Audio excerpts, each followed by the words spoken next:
Hi guys, the title of the title you see on the screen today. Don't forget to like and subscribe, and we'll get started. This story begins in the Imperial Orphanage, the place where many saints were born and raised. It was in that place that a child lived who was hated by absolutely everyone. Many children came to the nuns and complained about Belza, who constantly beat them, humiliated, and insulted them. As soon as adults heard all this, they were incredibly surprised and could not understand how this girl could only cause problems because she was still very little, but already a lot of people hated her. The other children also always blamed Belza for being the culprit and considered this girl a real nightmare. The nuns, who were slightly higher in rank, also laughed at this girl. Despite the fact that they were educated, they did not understand how she could even expect to become a saint, and considered her idea simply ridiculous and stupid. Poor Belza was the odd one out everywhere, and besides, there was another girl in that temple who was simply perfect. Her name was Diana, and she always came to the aid of people who suffered from Belza. She touched wounds and knew how to heal them, and she always wanted to help people. This was a child as bright as the sun, and her complete opposite. Some said that darkness was needed to make the light shine brighter, and Belza was, in fact, the real darkness of the place in which she lived. In fact, the country she was born in was called Aria, and was a nation of saints, and absolutely all people, including the nobility and common people, worshipped the goddess. The temples in which she was worshipped enjoyed unheard of power and prestige, and their history was full of miracles performed by saints. The legacy of Aria was inextricably linked with certain people, namely the holy flowers of the temple, who lived in that place for most of their lives. In that temple shelter where Belza lived, saints were born who bestowed unimaginable glory on the country. It was also said that the children in this orphanage received the blessing of the goddess herself, and that they were born with a special gift. Belza's ability was healing, and thanks to it, she was at one time even considered a candidate for sainthood. However, because of Diana, the girl had to take a back seat and was never destined to become anything other than a candidate. Belza was the same age as this girl, and they came to the shelter at the same time. Diana also had the gift of healing, and her character was simply angelic, so everyone around her loved her. And unlike Belza herself, who was only able to heal minor wounds, Diana, like the saints from legends, could heal absolutely any wound in the blink of an eye, without making any special effort. She was incredibly affectionate and kind with both children and adults, so people doted on this person. People were always comparing Diana and Belza, and the girl often began to reproach and hate herself because of this, not understanding why such power was given to her. And she even tried to get around Diana.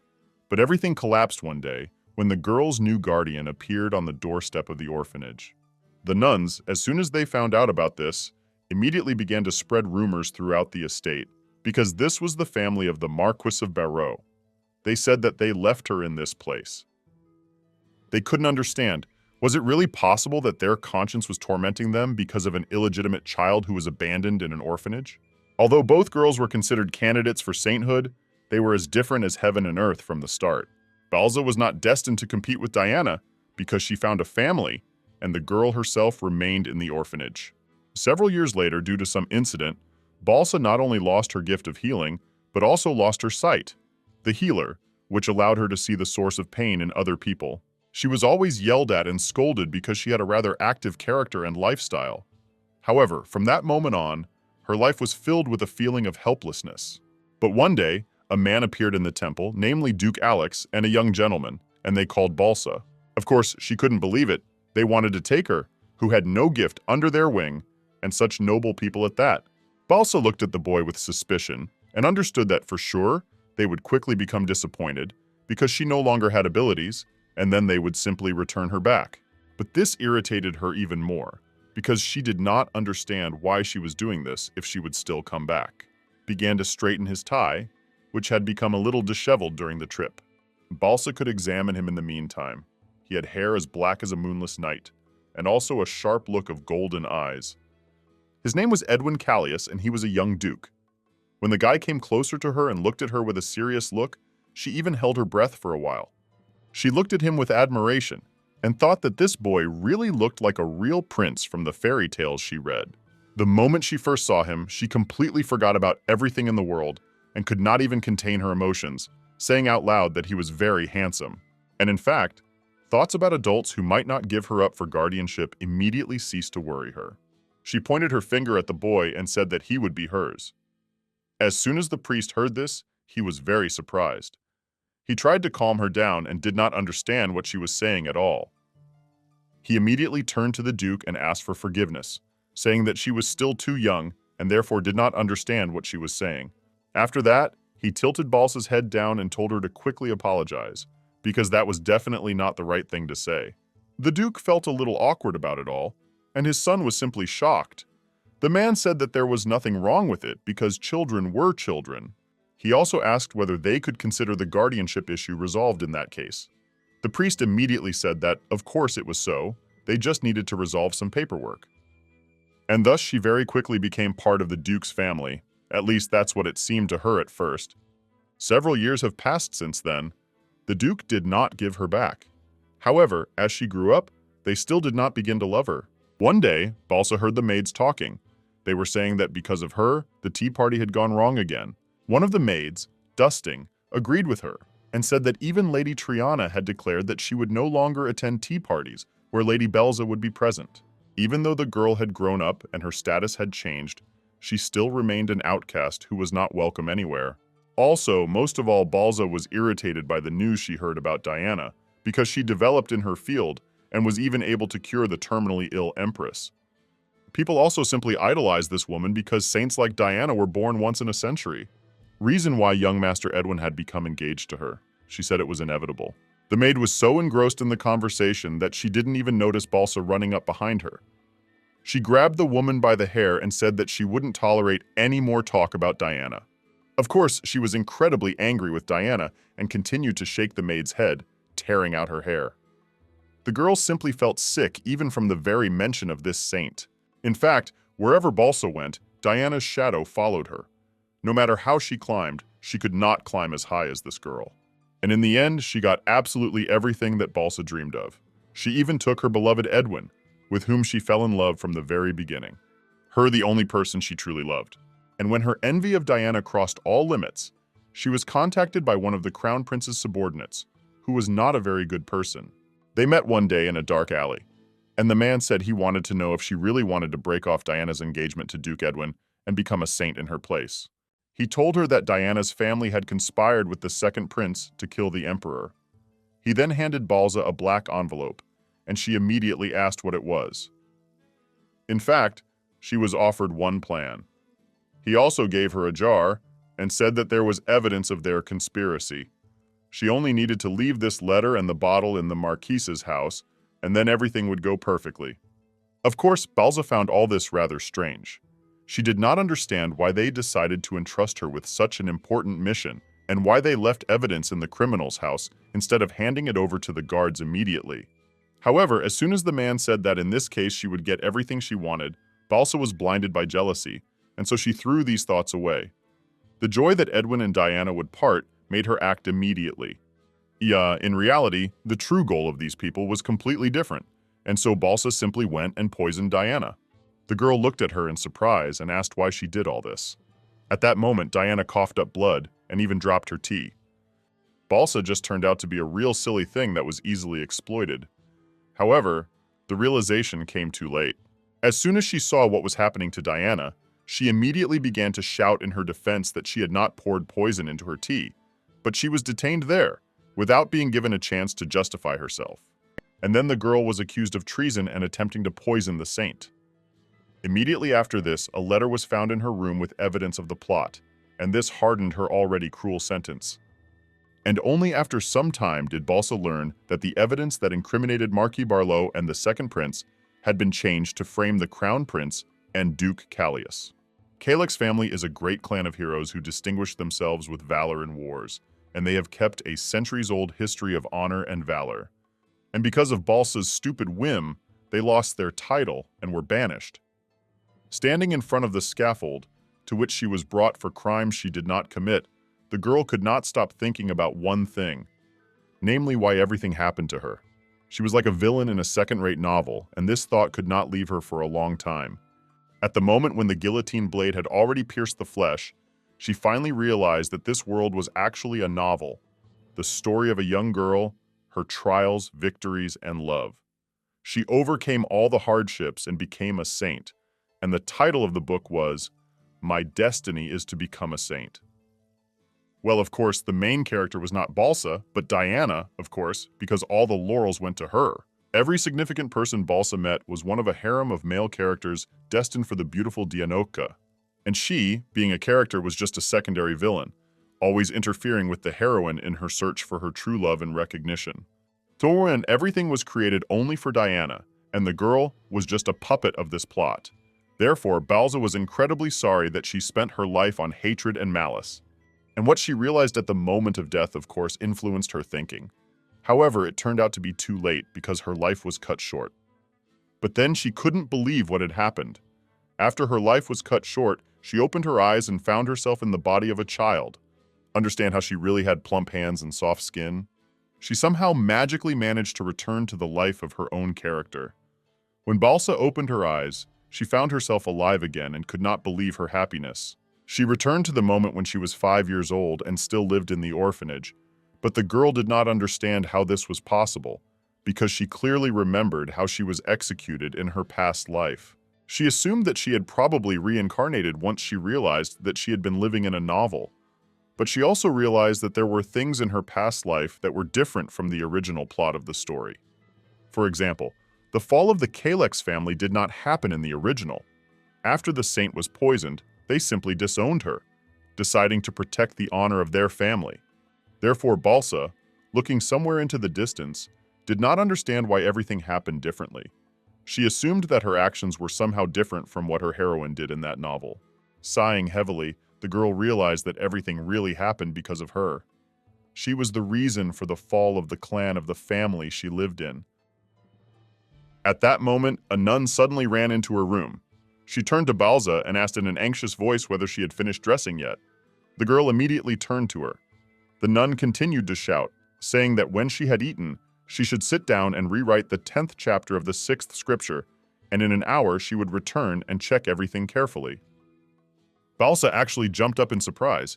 She couldn't understand that lunch had already happened, but she was glad that the food had arrived because she was already hungry.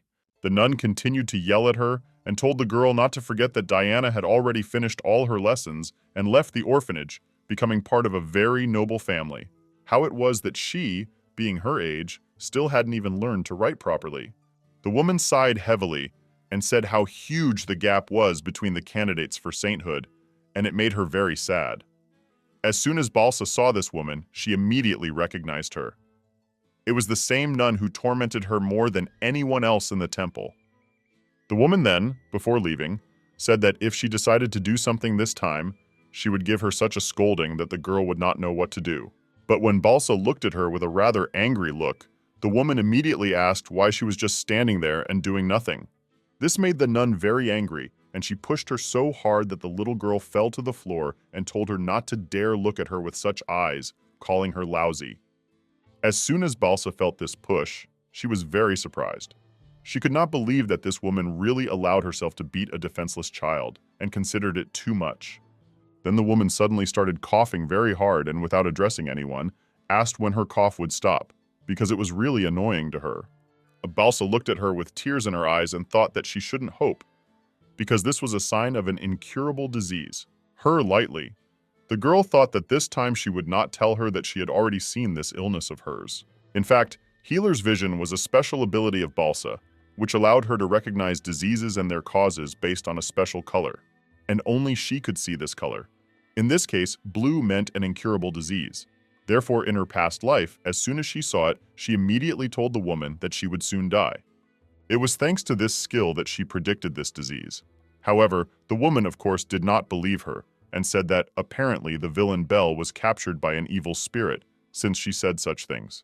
After this, the nun turned to the Holy Father and asked him to lock this child in the room of obedience. Then she was taken to some kind of dungeon, on the walls of which various symbols and circles were painted, and they locked her there. Balsa kept screaming and asking to be let out, because she simply said what she saw, but no one did. As it turned out, she was locked up for slandering a nun, and when she died, as Balsa had predicted, she was locked up in that room again, without even being told the reason. And so, in 2 long years of captivity, she completely lost her gift and vision as a healer, because she didn't even have anything to practice on.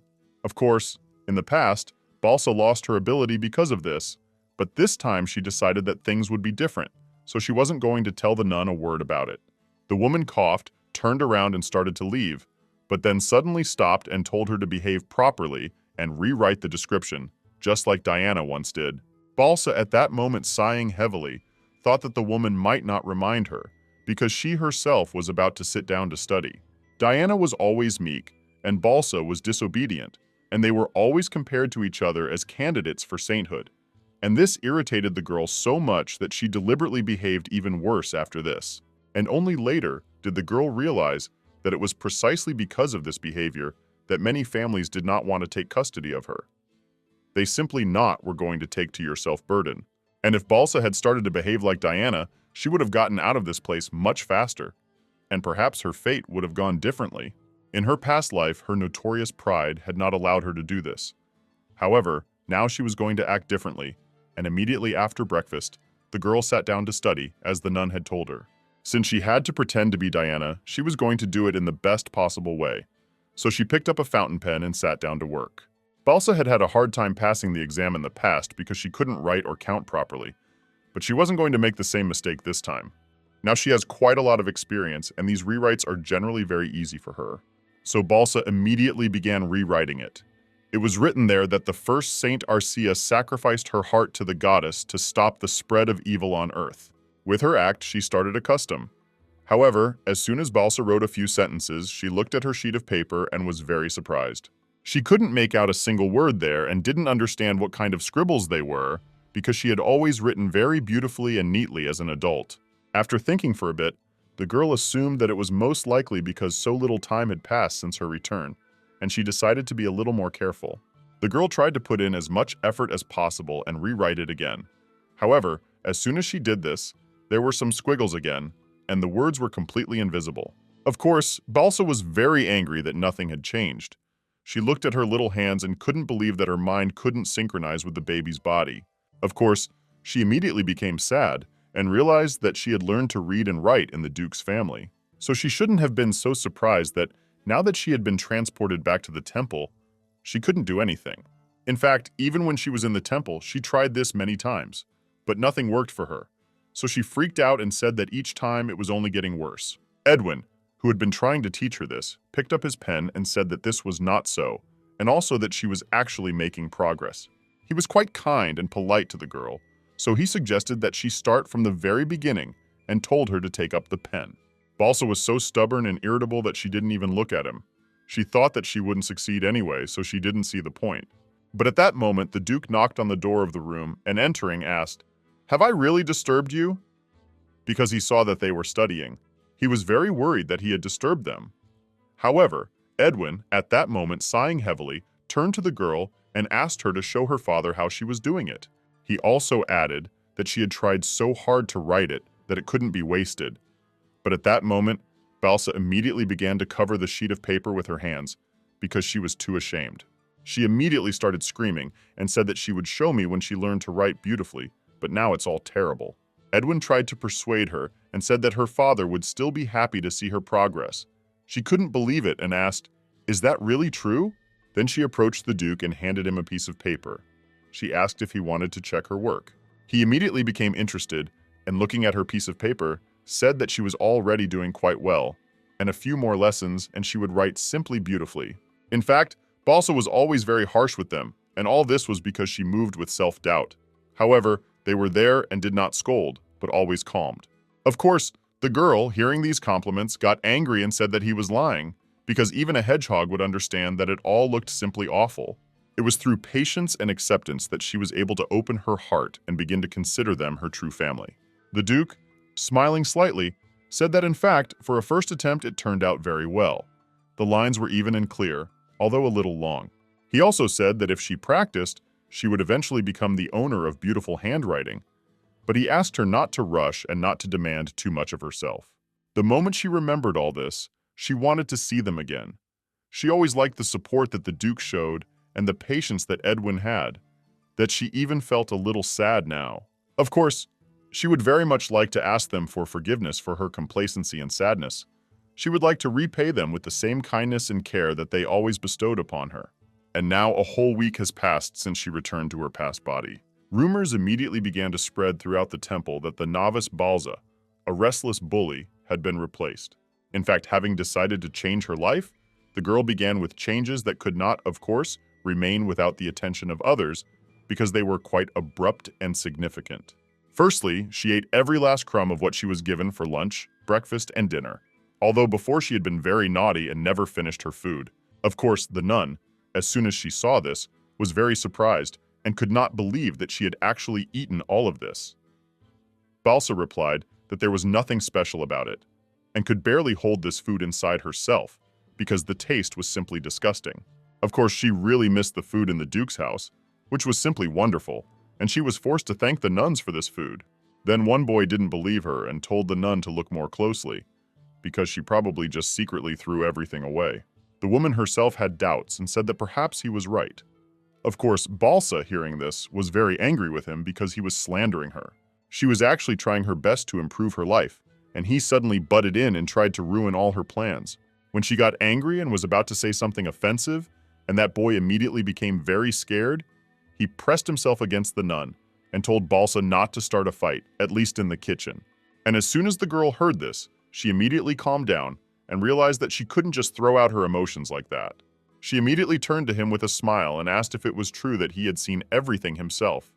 She had chewed and swallowed every piece, so she hadn't even thrown anything away.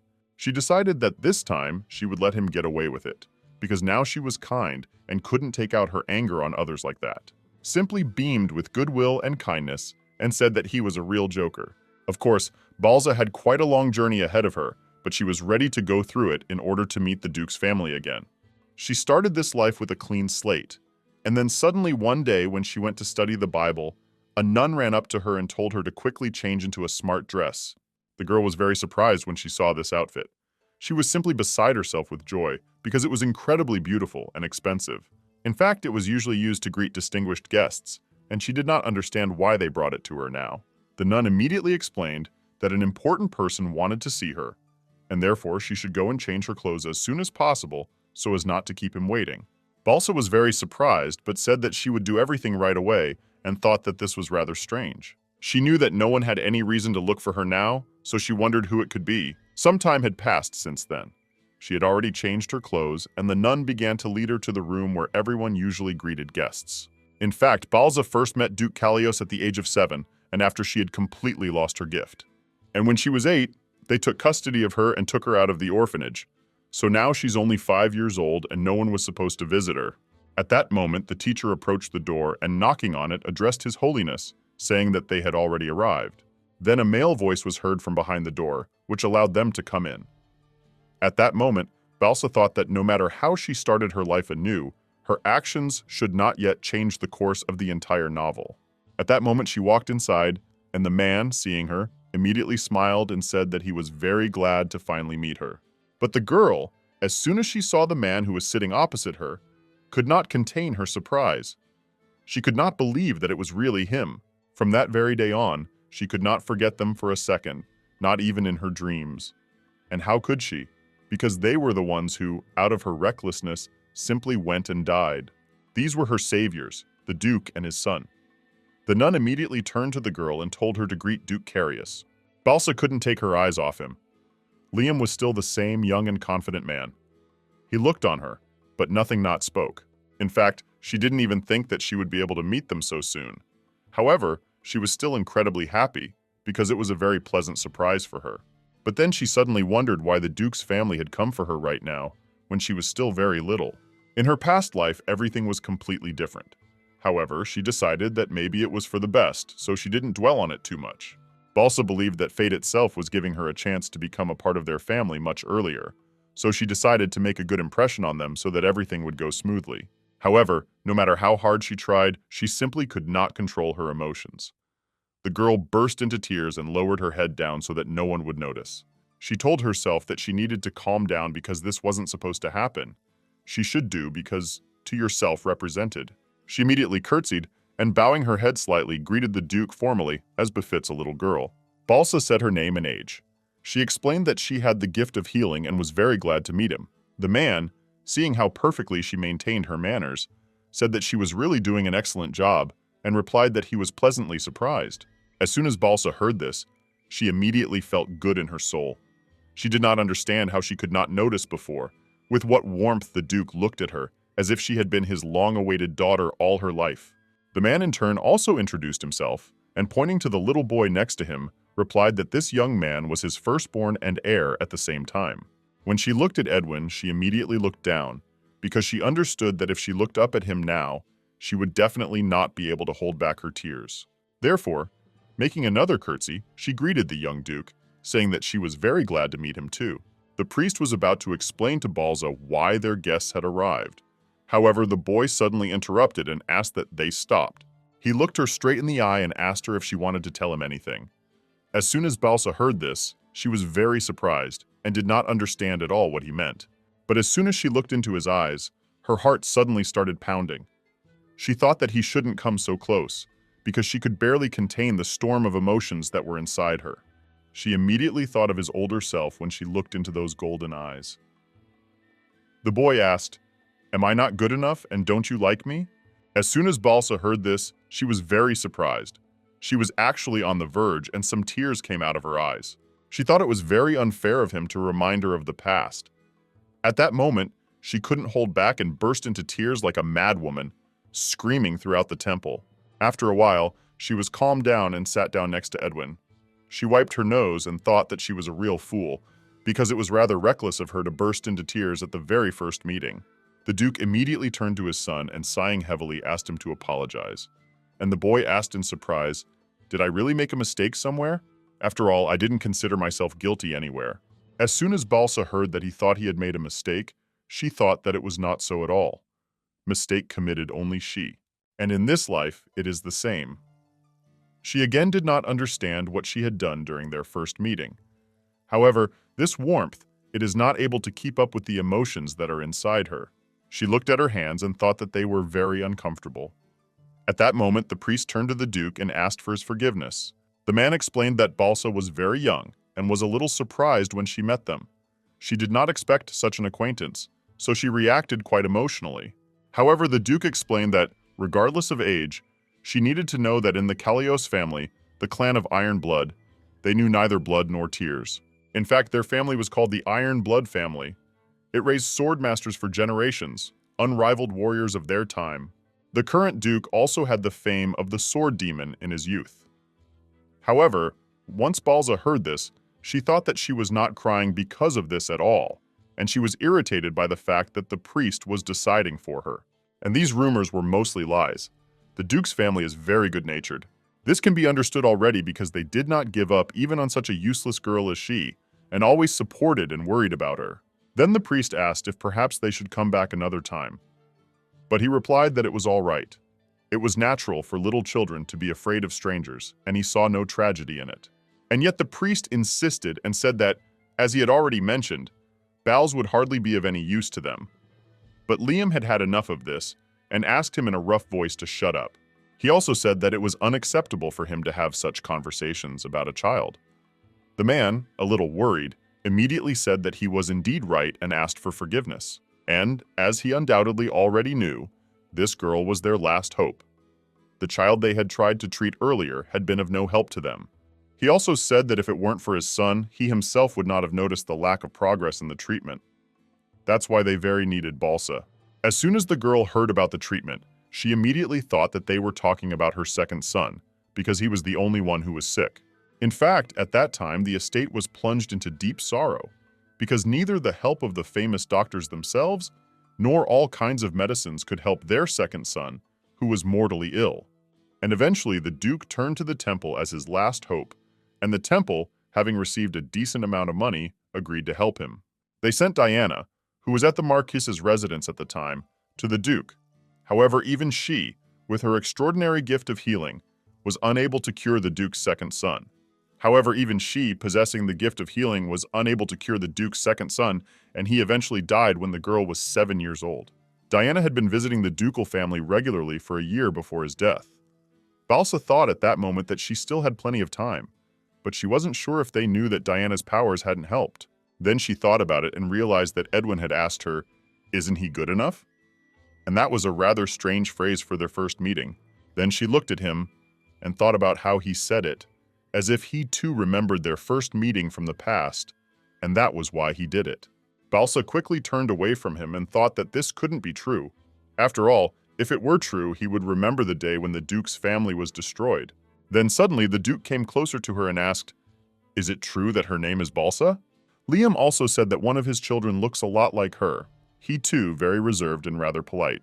As soon as the girl heard this, she thought that he was definitely talking about his second son, so she interrupted the man, said that she knew, and asked if what he was saying about Joshua was true. At that time, she found it hard to believe that he meant that he wanted her to treat him instead of Diana. But the girl replied that she had already met him last year, because she had decided that she could not miss such a great chance. In her past life, she used her abilities on many people, and the Duke's second son was just one of them. The incident was so insignificant that it was almost erased from the girl's memory. However, it was wonderful, the opportunity to repay this wonderful family with kindness. She turned to his lordship and asked if it was true that Diana had already failed to cure Joshua. The man, hearing this, was genuinely surprised and immediately asked how she knew about this. She lowered her head and replied that unfortunately she could not promise that she would be able to completely heal him. However, she will try necessarily. The girl thought that it was not a fact that she would be able to do what even Diana, who was the main character, could not do. But even if so, if she could help in any way, she was ready to do anything. Balsa, closing her eyes and speaking loudly, asked them to give her one chance, and she would do everything possible to help this beautiful boy. The Duke didn't answer. He just stood there and looked at her for a while. The girl was very doubtful at that moment. She thought that she wouldn't succeed because she was much weaker than Diana. Moment Edwin's voice was heard calling her an idiot and saying that she was completely strange. Already they have permission asks. His father immediately turned to him and sighed heavily, telling him to watch his language. But the boy looked very unhappy and said that they had just come to ask her for this favor, so he did not understand why she was making all these scenes. Then Balsa turned to them and said that the young master was indeed right. When she looked at Edwin, tears came to her eyes again. The guy looked at her and immediately asked with disgust, "Is she really going to cry again?" and asked what was wrong this time. But the Duke ignored him. He got down on one knee and, coming closer to the girl, extended his hand forward. Liam then asked if she would honor the family estate and help them with their son. Balsa smiled happily at that moment and thought that she was incredibly happy to have such an opportunity. She even found it hard to believe, but she said that of course she would be happy to do it for them. In fact, she could not even dream that she would end up in the Duke's family so soon. Because the Duke believed in her so much, she was going to put all her efforts into treating his son. At that moment, the priest suddenly turned to her and said that he would like to exchange a few words with her before she left. And the man answered the Duke that he could enter the carriage first, and after that she would come to them. However, Edwin was not satisfied with this turn of events. He stood in front of Balsa and asked what kind of things were going on. Why? Would this them suddenly listen his benefit? He shielded the girl with his hand and told him to say what he wanted to say in front of them. As soon as Balsa saw and heard all this, she was very surprised. She did not understand why he suddenly decided to stand up for her. At that moment, the priest, smiling nervously, replied that he would take the girl for a very short time, since he was responsible for her. So he wanted to give her only a brief parting word before the journey. The Duke, meanwhile, turned to his son and said that they all understood that the girl needed time to get ready. And then he extended his hand to Edwin and told them to go to the carriage already. However, the boy at that moment just stood and thought for a while about what to do. Then he turned to Belza. She was I was surprised, however beginning listen his attentively. The guy looked at her with his yellow eyes and said that if anything happened, she should immediately run to them. As soon as the girl heard this, she was very surprised. However, she said that she would definitely do so. In fact, for some reason at that moment, it seemed to her that he was trying with all his might to protect her. However, this was quite weird. She didn't know if it was just her imagination. However, at that moment, the Duke said that they could talk as long as they wanted. They could wait. When they both left the room, the priest closed the door behind them and said that the boy was an arrogant, impudent fellow and that he was already tired of him. After that, he turned to Belza and addressed her. The girl at that moment realized that the joy of seeing the Duke's family almost made her forget one thing. At this point, the man raised his voice and told her to pretend to treat him as usual, and then just come back. This was main priest Dunkeski. In fact, this priest was always like this. He demanded that the sick not be treated completely, so that they would come back to the temple and pay him. The man looked at her with disgust and said that she needed to show these scumbags who was really in charge, so she had to do everything so that they would come back to her again. He was a greedy and spiteful man whom Balsa hated. She asked, should she do it as usual? And he, beaming with joy, said that this is exactly how she should do everything, as he taught. He also said that the disease that even Diana could not overcome would definitely be too much for a clumsy person like her. So he happily smiled and said that perhaps she wouldn't even have to make an effort. In fact, from his point of view, no matter who Belza treated, she would still fail. So he said that she should not throw around empty boasts, Adaria, since she would thus ruin the reputation of the temple. He also pointed his finger at her and told her to always remember and know her place. The girl tried not to listen to him because all this chatter was completely useless, and she didn't like it. In fact, the temple was in a rather precarious position, and if Belza couldn't cure Joshu, they would have to return part of the large donation that the Duke had made. However, if she suddenly succeeds, then this will confirm that Diana's abilities are not as great as everyone says. For the temple, Diana was a source of income. Naturally, they do not want her position to be undermined. In other words, it would be much easier for them to return the Duke's donation than to ruin their reputation completely. Balsa thought about how they were always talking about her weaknesses. They were getting ready to unleash all the dogs on her when Joshua died. That is, for them, she was just a bargaining chip. Very easy to deal with. Of course, Belza always knew this very well, and even in her past life in the temple, she was not really considered a candidate for sainthood. She as needed was them as cheap replacements Diana. She was much easier to use, easier to punish, and even easier to throw away when she was no longer of use to anyone. Then suddenly Belza, after a short silence, with a smile on her face, asked, what will happen if she can still heal the young master? In fact, she wasn't going to let anyone treat her like that in this life. She had found pride and dignity, so she was going to defend it with all her might. As soon as the priest heard this, he immediately became angry and asked, does she really dare to contradict him? And also said that it seemed to her took possession wicked spirit. After that, he asked, does she really want to get into that obedience room like Ishmael? As soon as Balsa heard about Ishmael, her blood immediately froze in her veins, her breathing quickened. In fact, he had the ability of a healer, like Diana and Belza. A year ago, he was brought to the temple, and he returned to the shelter only a couple of days ago. Having completely lost his abilities and even his voice, he spent the entire year in the obedience room.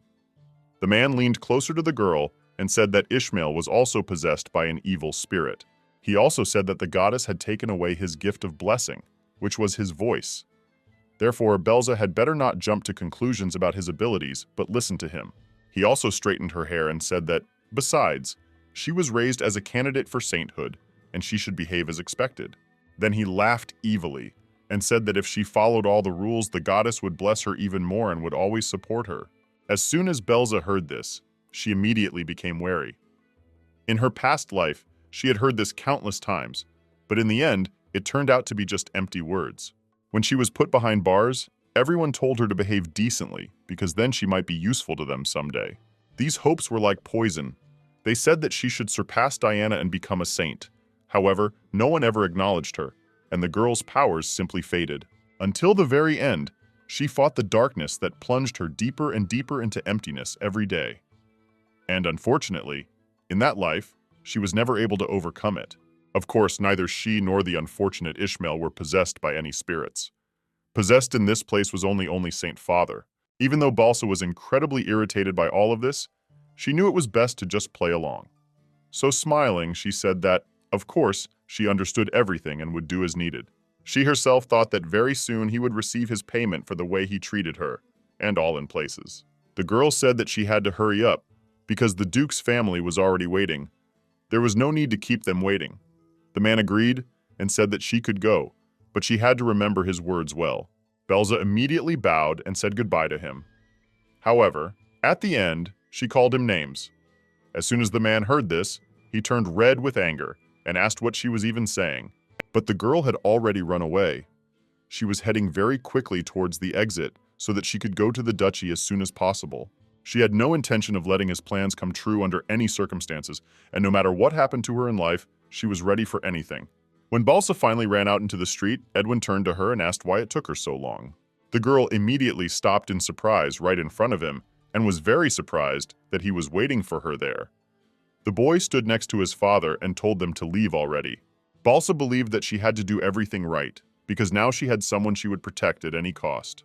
When Belza came closer to them, the guy asked if that old man had told her something. Nothing strange. As soon as she heard it, she was a little surprised, but immediately said that, of course, no.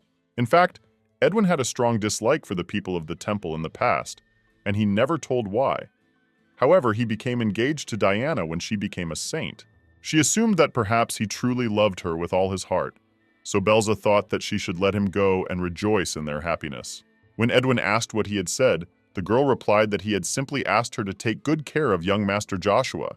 Belz was still a little sad about this whole situation, because this boy was her first love, which was never mutual. Several hours passed since then, and now they finally stopped near the duchy. When Balsa went outside, she immediately looked at the castle and was very pleased that she finally returned. They arrived at the family estate, and it was indeed quite grand and very beautiful. It was this look that gave her confidence that she was finally in the right place. Meanwhile, the Duke had already gone inside, and Edwin and Belza followed him. As she approached Liam, he apologized for having to get straight to the point without even letting her rest after the journey. However, he asked if she would mind going straight to Joshua. Of course, the girl understood everything perfectly well, so she replied that she would not mind, and thought that he could rely on her. Then she was led to the bedroom. Edwin immediately went to his brother and, taking him by the hand, said, "Joshua, we are back." This boy was really very weak from his illness. He was Edwin's younger brother and the Duke's second son. He suffered from an illness that made all his wounds bleed more than usual. When Belza saw him, she felt a rather strange feeling, because in her past life, he was already dead, and now seeing him alive was quite surprising for her. She thought that she was only feeling this way because their situations were similar, but she immediately turned to the Duke and said that she would begin examining the young master. The man, of course, was not against this, and said that she could start and do everything as needed. He would not object. Belza knew she had to check his condition first, so she immediately began examining his body, specifically the wounds that were bleeding. Opening the blanket and looking at his leg, she noticed that the bandage had been put on recently. However, it was already completely soaked with his blood, and that was very bad. She realized that the bleeding had not stopped for a very long time, but then the girl suddenly remembered one very important thing.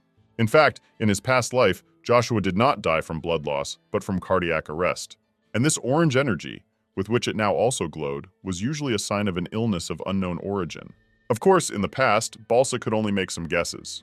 However, now she was absolutely in this sure. Every time he was injured, his heart worked hard to replenish and pump the blood he was rapidly losing. In this case, of course, the first thing to treat was his heart, not his wounds. After some time, the Duke turned to her and asked her what she thought. Could he be saved? Belza immediately replied that, of course, she understood everything perfectly now. But as soon as she looked towards the Duke, she saw Edwin. He also had this strange little fire in his chest. She didn't understand why she felt the same energy from him. The girl already understood perfectly well that Joshua's heart was the source of his illness, not the wounds on his body, and it felt the same flow, but a little weaker, that came from his second son. Then, after thinking about it, she finally realized that this disease was genetic. In her past life, they met after she had lost her power, which is why she didn't notice anything around Edwin. And besides, she was very surprised by the fact that she did not feel similar energy from their father, the Duke, so it was all rather strange. Balsa guessed that it was most likely passed down through her mother's line, who had died long ago, but she quickly pushed those thoughts away because she needed to focus. Belz had no time to think about other things, because everything was already going completely differently than in the past, and she needed to come up with something. She glanced at Edwin and knew that she had the ability, since Edwin's illness energy was weak, meaning the illness was in a latent phase. In fact, it was a very good thing that she managed to notice everything. In his case, the treatment would have been quite fast, because it had not yet had time to develop. But the problem now was largely Joshua's. All this time, the treatment had been focused on his wounds, not his heart. So she had to deal with him before it was too late. Joshua had to hold on a little longer, and Belza would be able to save him. She looked at the boy with warmth and confidence that she could definitely help him. At that moment, she reached for his heart to examine it even more closely. The Duke, seeing this, immediately asked in surprise, "Why did she start with the heart first?" But before anyone could say anything else, the door to the room opened. Dr. Gordon and Lady Gazette came in. The man explained that he had gone to the temple, so the doctor assumed that he would be late, but he arrived even earlier than they did. Dr. Gordon explained that he was late because he was buying medicinal herbs for Mr. Joshua. The Duke immediately thanked him and said that it was very good. But the man replied that he was not worthy of gratitude because he was his attending physician. However, when he saw the girl touching his heart, he was immediately very surprised. He raised his voice a little and immediately asked her what she was doing there. Belza looked at him in surprise and replied that she was trying to heal the young master. However, the man, coming closer to her, began to count her and said that his wound was in another place and asked why she was reaching for his heart. The girl didn't answer this. She didn't know what to do. After all, if she said now that she saw the reason for his illness, then her abilities would become known. In this life, she did not want to reveal her gift. But she did not know how to explain the situation without talking about it. Gordon was simply furious at this point. He continued to yell at the girl and said that even if she was from the temple, he still would not allow her to touch the young master as if nothing had happened. Then the woman who came in with the doctor turned to the Duke and asked why he had brought this girl. As soon as Belza looked at this woman, she immediately recognized this face. It was somehow familiar to her, but for some time she could not remember. But the moment this woman spoke, she immediately recognized that it was Lady Gaston. She was the personal servant who had served the late Duchess, whom she had taken with her from her father's house, and also a nurse for Joshua. The woman looked at her with a cold gaze and asked if this was the same child whose abilities were tens of times weaker than Diana's. In fact, among all the servants, it was she who felt the strongest hatred towards Belza. The woman also wondered, does the Duke really want to entrust the young master to the hands of this little girl? But the man was not going to tolerate such treatment. He asked the maid to be quiet, because she was an important guest whom he personally invited to their estate. As soon as Belza heard this, she immediately felt pleased. She couldn't believe that the Duke was even here protecting her like this. The Duke also told Emma that she should watch her language in the future. The maid, of course, did not like the way she was scolded, but she asked for his forgiveness and said that it would not happen again. After this, he turned to the doctor and said that she could be trusted, so he asked him not to doubt her abilities and competence any longer. He also said that it was already very unbearable for him to see his son slowly fading away, so he was going to do everything he could to save him. Gordon, as soon as he heard this, immediately asked him for forgiveness. He was about to say something, but then Edwin suddenly interrupted him. He looked at the man with disgust and told him to stop, because his father was right. Of course, the doctor was surprised that the young gentleman was also saying something like that, but he did not argue anymore, because he understood that it could end badly. Edwin meanwhile looked at him with an icy gaze and said that maybe he wanted to say that his father and he were making a mistake in trying to save their own son and brother. The doctor immediately bowed, asked for forgiveness, and said that he admitted that he was wrong and had crossed all boundaries. As soon as Belza heard this, she was very surprised, because Edwin, even as a child, has a very strong character and can defend his beliefs and interests. She also thought that he was incredibly similar to his adult self, the same unwavering and reasonable person. At this point, Edwin looked at her with distrust and asked when she would finally start treating him. Belza was even a little scared by his attack, but immediately said that she would start right now. In fact, she had already tried, but she had not succeeded very well. The girl looked at her hand and saw a small ray of light coming from her finger. In fact, that was the catch. This ray of light contained the power of life. She felt this power inside herself. It beat with endless storms of the flow, but it came out only as such a thin stream. This is the reason why her gift was so weak in her past life. She made a promise so confidently, believing that this time everything would definitely be different. But now, apparently, she will not be able to live up to it. Then she suddenly remembered Diana's words, asking, could it be that her gift of healing was so much weaker than hers because she believed less in the goddess? Diana explained to the girl that faith is the source of life, so she should be more diligent in her prayers. And as soon as Belza remembered this, she immediately realized that Diana's words were most likely true. Belza was doing back then, cursing all the gods, so for sure she had very little and weak energy. She kept asking the gods and cursing them for the fact that she had been given the fate of an orphan and that Diana had gifts much greater than her own. Belza also did not understand why Diana always surpassed her in everything. However, she still turned to the goddess and said that she sent her back in time in order to give her a chance to correct her mistakes. So she started praying and asked the goddess to help her heal this poor and unfortunate suffering boy. Belza also said that if she helped her, the girl was ready to promise that she would not hate Diana and interfere with her and Edwin. Although, to be honest, the goddess had already paid too much attention to her in that past life, so Belza really hoped that now at least a drop of this attention would go to her. And at that moment, she suddenly began to feel her whole body being filled with enormous energy. She felt an incredible force that was bursting out of her body. The sight was incredible. Golden waves began to appear around the girl, and her body even rose into the air. She radiated incredible power that everyone present could not help but feel. The doctor and the duke even began to cover their eyes from this bright light. The man asked them what this at all such, and Edwin, who was watching Belza heal his brother, was very surprised. She was levitating over this boy and directing all this yellow energy straight to his heart. After some time, everything finally calmed down, her power died down, and she sank to the ground. For a while, there was complete silence in the room. Everyone was under the greatest impression after what had happened, and no one dared to say anything. Then suddenly the maid screamed loudly and said that the young master had not woken up and asked in great surprise whether he had really gotten worse. The doctor immediately rushed forward and said that he would check his condition, and when he came to his leg, he untied the bandage and saw that his bleeding had stopped. He also said that scabs were even forming on his leg, but the maid didn't really understand why he was so happy and asked what was wrong with that. Then Gordon asked in surprise, "Does she really not realize it?" and explained that this means that the healing process has begun. Belza, who was incredibly tired after what she had done, was still very happy because the sick energy emanating from him had almost disappeared.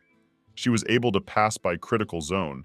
But then Emma suddenly turned to everyone present and asked what they should do, since the young gentleman had not yet come to his senses. She knew that these orphans without family or tribe could not be trusted to treat their young ones. However, at that moment, Joshua suddenly sat up in bed and asked in surprise, "Is that really the nanny speaking?" As soon as everyone present heard this, they immediately looked at the boy, who, rubbing his eyes, asked why they had all gathered around him. Everyone, of course, was incredibly happy that Mr. Joshua had woken up. Belza was also among them, because she had managed to do it after all. The Duke immediately ran to his son and began to hug him, and everyone crowded in front of his bed, and the girl stayed behind and just watched it all. Then she realized that she had absolutely no right to interfere in all this. However, she was still very glad that now he had a healthy complexion, and he felt much more cheerful. Then Joshua suddenly turned his head to the side, and seeing the girl, immediately turned to his father, asking who it was there. Belza was very happy at that moment that she was able to heal him. The Duke at that moment, smiling, asked the boy to say hello, because this girl saved his life, and he called her name. As soon as Joshua heard this, he was very happy. He smiled slightly and said that he knew his sister would come. He also said that he was very grateful to her for keeping her promise. As soon as the girl heard this, she was very surprised and did not understand what he was talking about. In fact, she was so tired from the intense release of energy that her head was completely out of order. Everything in front of her suddenly began to blur, and she felt like she could barely stand on her feet. The Duke, in turn, turned to his son and asked what promise they were talking about. However, Edwin ignored them, went up to the girl, and asked if everything was all right with her, since it was better for her not to overwork herself, but to go and rest. But she was quite stubborn and immediately replied that she was not tired at all. At that moment, her nose suddenly started bleeding, but she did not even notice it. Belza couldn't understand why everything was swimming before her eyes. And then suddenly the voices became a little quieter, and she lost consciousness. At that moment, the girl realized that it was quite obvious, because it was the first time she had used all her power at once, and after a long journey. After she lost consciousness, it was as if she was in a dream. Judging by the surroundings, she was in a banquet hall in honor of worshipping a goddess. There were many happy faces around, but no one noticed her. Although not all of them would become saints, the children in this orphanage were truly special. It was believed that they all received blessing from goddesses. As Belza passed by children who were even smaller than her, she wondered at what age they were allowed to attend such banquets. In fact, Every year on the day of the goddess's manifestation, a banquet was held at the orphanage, where children demonstrated their talents. Then suddenly, she heard the voice of the priest, who called her and asked where she had disappeared to. But the girl, passing by him, calmly thought that he would not find her, because she was invisible. Then she found herself in the forest and thought that usually on this day, she would run there and hide because she would get up from the attention of the patients. Belza came out from behind the bushes and thought that she should have been somewhere at that time, and now she finally saw herself with Joshua. The girl sat next to him and told him to look, because she had healed his wound, and also wanted to ask him to keep all this a secret. The boy, of course, was delighted and said that he would keep it a secret. And Belza also touched his heart and said that for such a favor, she would heal him a little there too. When she tried to put out this fire, but she couldn't do anything because she didn't expect it to be so difficult. At that very moment, the voice of the nanny who was looking for him was heard. So the boy immediately stood up and said that he had to run already. Belza herself said that it was time for her to go too, and also promised that when they met again, she would heal him completely. However, in return for what happened, he must keep it a secret. The boy, of course, was a little surprised, but he agreed. And now, thanks to this dream, Belza finally remembered everything that happened then. When she was 4, she was, as usual, looking for a place to hide, to get away from everyone and not to treat anyone. There she met Joshua, who was scared and injured, and helped him. However, unlike her, who immediately forgot about the promise, he remembered it and waited for their meeting all this time. Therefore, Belza asked him for forgiveness for letting him down in his past life. However, in this life, she will do everything possible to heal him completely. She was going to cure him completely. And then some time passed and Belza finally began to wake up. When Joshua's joyful voice was heard, saying that his little sister had finally woken up, she, hearing and seeing him, immediately asked in surprise if it was really him. But then, looking to the side, she saw Edwin nearby. She immediately smiled and asked what they were both doing there. The boy asked in surprise, "Does she really not remember anything?" Then Edwin explained that she lost consciousness after healing Joshua. As soon as she heard this, she immediately jumped up in bed and realized that his condition had improved, and the energy of the disease in his chest had weakened greatly. I was able to see with his own gift. She was very happy and thanked the goddess for her help, and also realized that it remained to heal his remaining wounds. However, this would not be as difficult as curing his severe stage of the disease. She turned to Joshua and, holding out her hand, asked him to allow her to finish the treatment. However, Edwin suddenly grabbed her hand and angrily asked her what she was thinking. The girl was very surprised and explained that she wanted to finish healing the young master. However, he replied that her nose was bleeding again, so it would be better for her not to do that now. Belza was very surprised when she saw this. However, Edwin handed her a napkin and said that he would wipe it all off. The girl felt very awkward about this and told him not to do it. Just a break, that's all. But Edwin asked her in a distant voice to stop being stubborn, because she had already slept for a whole day. So she better listen to him and stop acting like a little child.